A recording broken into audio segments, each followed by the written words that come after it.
On November 9th, 2025, just one day after Man United's disappointing 2-2 draw against Tottenham, we said something a surprising number of Man United fans didn't agree with. We called Bruno Fernandes the most complete midfielder in the Premier League. And just 7 days later, Bruno Fernandes walked onto a pitch with a 4-time Premier League winner in Bernardo Silva, the best young midfielder in Europe in João Neves, and the man who finished third in the Ballon d'Or in Vitinha.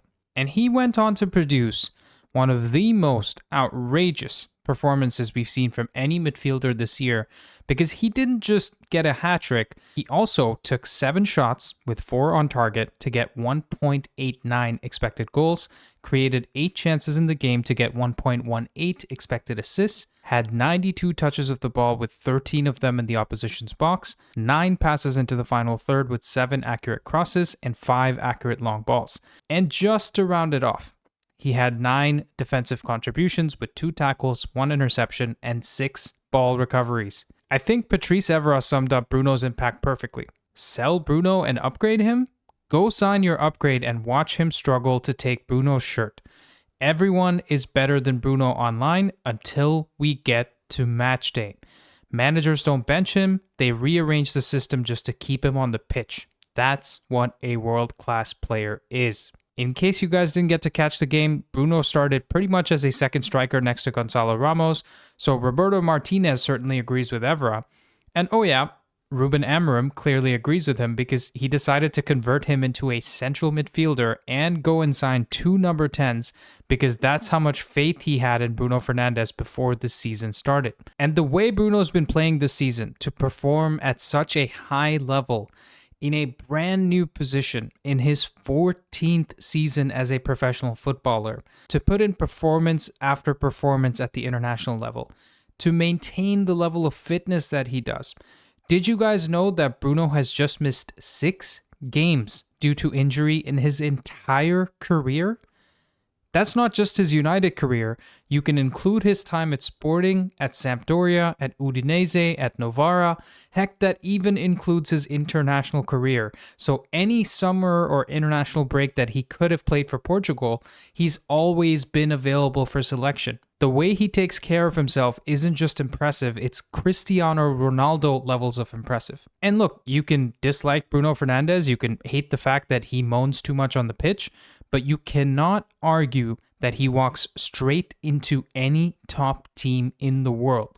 You can't say that he isn't world class, and you can't argue that he gives every single thing he has every time he steps on the pitch. So if you haven't guessed already, this is going to be a bit of a Bruno Fernandes appreciation video where we're going to take a look at some of the outrageous things he did in that game against Armenia.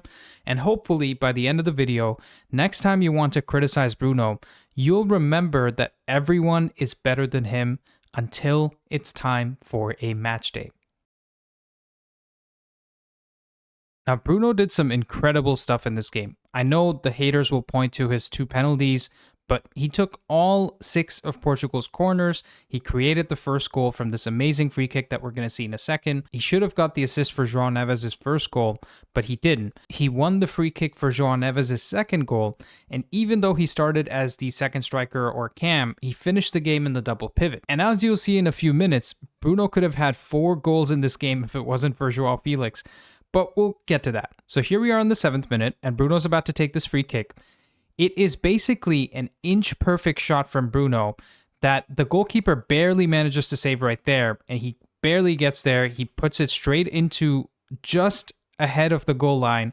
It bounces straight off the crossbar and goes up into Renato Vega, who puts it into an empty net, basically. I don't think at first glance you can really appreciate how good that free kick was, so let's take a look at another angle of this. Here we see the ball approaching the goalkeeper, and he's barely managed to save this ball, and he pushes it straight into the ground, and it bounces just outside of the net, goes straight off the post, and goes straight towards Viega. In fact, he's still reacting to the goal as the ball is about to get to his head right there. This is just something Bruno can do, guys. Force an impossible save and leave the goalkeeper on his backside so that his teammate can just put it into an empty net. This for me is a Bruno assist, but obviously doesn't officially count as a Bruno assist. Now, here we are in the 27th minute or so, and Portugal have won a free kick, and we see Bruno casually walking over and talking to João Neves and Bernardo Silva, who's just off screen here. He decides to approach the ball and step over it in the most uninterested way possible, and he just puts his foot back and dinks a perfect ball straight onto Gonzalo Ramos's head. Right there. Like, what is he doing, guys? Seriously, how can he just do something like that? Let's just see that again. He does a light backlift, swings his foot through the ball, and puts it straight inch perfect onto Gonzalo Ramos's head. And all of these guys are also looking at the ball, but they just have no chance because Bruno knows what he's doing. I know this seems trivial, but you need tremendous amount of skill and practice to execute something like this while you're looking like you're bored out of your mind. Now here we are in the 37th minute of the game, and Diaz is about to pass this out to Bernardo Silva on the right wing. Pay close attention to Bruno right up here throughout this whole play. As the ball goes out to Silva on the right wing, Bruno sees this space open up because these two defenders rush up towards Silva, and we'll see that space opening up, and Bruno looks straight through it, so he's in behind, and Bernardo Silva is obviously intelligent enough to know what Bruno's about to do as well.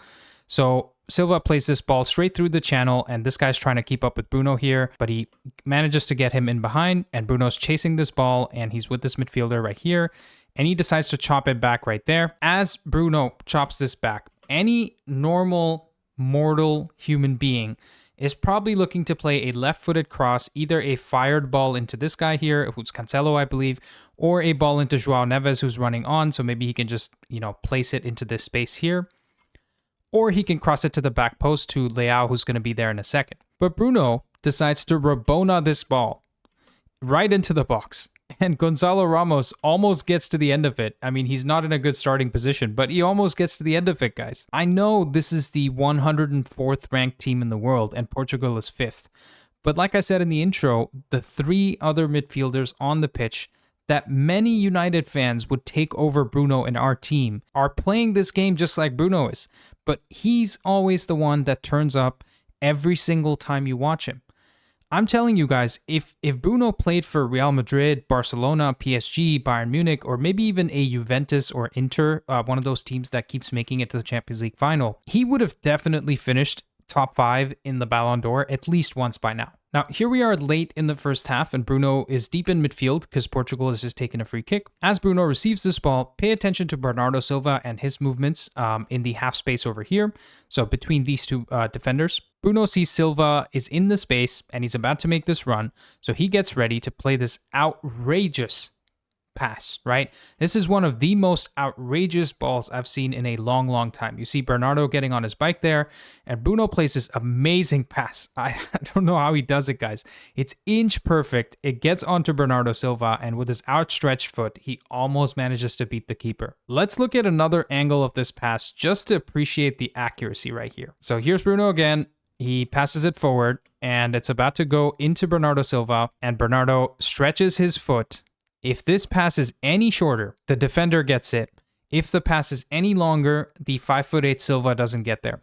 And Silva's shot barely misses the outside of the goal. Paul Pogba used to play these crazy passes all the time. I know plenty of other midfielders like Kroos and De Bruyne can do it as well, but very few midfielders can do everything. Everything as well as Bruno can, like the goals, the assists, the penalties, the free kicks, the corners. And it's just a joy to watch as somebody who's been a fan of his for a long, long time. Next, we get to Bruno's second goal in the 52nd minute. Bruno has dropped deep here to pick up the ball. He plays it to Ramos out here in the middle. And Ramos, for me, had an excellent game. He played very well with Bruno Fernandes. I don't know what that means about Cristiano, but I'm not here to talk about that. So Bruno plays the pass out here. And Ramos takes a very nice turn to beat this defender, and then he gets behind him, and Bruno Fernandes is still continuing his run here, right? So as Ramos gets past him, he knows that Bruno's outside of him, so he plays this nice pass, manages to nutmeg the defender, but the defender gets a touch on him, and Bruno's already ahead of the ball, so he kind of slows down. He comes back to this and hits it first time to laser it past the goalkeeper, guys. I mean, this is an amazing striker's finish, right? Cavani, Ronaldo, all the players he's played with at Man United or even with Portugal would be very proud of that goal. Honestly, whatever Antonio Di Natale taught Bruno at Udinese has done him wonders throughout his career. Now, this last clip is the one that boils my blood the most because we're in the 88th minute of the game. Bruno has already scored 3 goals, has an amazing game, And João Felix is on this pitch, and he has the ability to make this 4 goals for Bruno Fernandes. So Bruno here has just laid it off to Ramos, who again, like I said, had a great game. Ramos passes it back into Bruno's path, and Bruno does this Ronaldo chop, where he jumps up in the air and uses his second foot to play it off to Felix here, just for some extra flair. And Felix is on the wrong side of the defender, so he gets past him, and right here, guys, for somebody that at some point cost 120 million euros, can't you just roll it across the floor to Bruno here, bro? I mean, even if you don't want to pass it to Bruno, roll it a bit further and Gonzalo Ramos gets on the end of it. But Felix decides to, put it into Rosette instead, and the chance is gone. I want to see this from another angle just for shits and giggles, right? So let me pull that up for you guys. Right, so here we have Bruno again. He's about to pass it into Ramos, makes a really nice run, gets it back from Ramos, and does the Ronaldo chop, like I said, into Felix. And right here, how is he not passing that? And if you don't want to pass it, at least score it so Bruno gets the assist. Because he was already robbed of the Viega goal. Okay, it came off the post. He was already robbed of the João Neves first goal assist because I think it hit the defender after hitting Bruno. And then João Felix does this in the 88th minute of the game. I mean, why, dude? I think you getting an assist off the bench is good enough for you to keep staying in that Portugal squad.